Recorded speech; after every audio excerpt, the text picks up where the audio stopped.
नमस्कार, मैं हूं शिवानी दीक्षित और आप देख रहे हैं न्यूज़ 18 का डिजिटल प्लेटफॉर्म। एक वक्त था जब सयोनी घोष को ममता बनर्जी की सबसे भरोसेमंद नेताओं में गिना जाता था।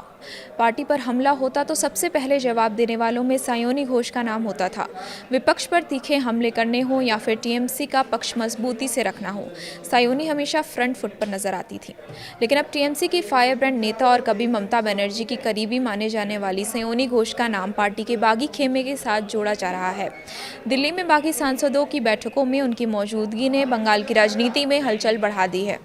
दिल्ली एयरपोर्ट पर जब पत्रकारों ने उनसे कई राजनीतिक सवाल पूछे तो उन्होंने साफ कहा कि वो मीडिया को जवाब देने के लिए बाध्य नहीं है और जो भी कहना होगा वो अपने क्षेत्र की जनता से कहेंगी।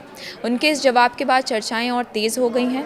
अब इस पूरे घटनाक्रम ने एक नया मोड़ ले लिया है।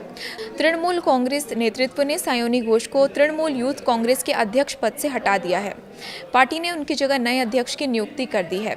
राजनीतिक विश्लेषकों का मानना है कि ये फैसला पार्टी के भीतर चल रही खींचतान और बागी खेमे से जुड़ी चर्चाओं के बीच लिया गया है। ममता बनर्जी की पार्टी तृणमूल कांग्रेस यानी टीएमसी के भीतर चल रही उठापटक अब दिल्ली तक पहुंच चुकी है। राजधानी में बागी सांसदों की अहम बैठकें हुई जिसमें कई सांसद शामिल हुए। इन बैठकों के बाद बागी गुट ने लोकसभा स्पीकर से मुलाकात की और संसद में अलग बैठने की व्यवस्था की मांग की है। इसी बीच जादवपुर से सांसद सयोनी घोष का दिल्ली पहुंचना सबसे ज्यादा चर्चा का विषय बन गया है। कभी संसद से लेकर सड़क तक टीएमसी का मजबूती से बचाव करने वाली सयोनी घोष के बागी खेमे के साथ दिखने की खबरों ने राजनीतिक हलकों में हलचल बढ़ा दी है। सयोनी घोष राजनीति में आने से पहले मनोरंजन जगत का जाना पहचाना चेहरा रही हैं। राजनीति में आने के बाद उन्होंने तेजी से अपनी पहचान बनाई और पार्टी नेतृत्व ने उन पर भरोसा जताते हुए महत्वपूर्ण जिम्मेदारियां सौंपी।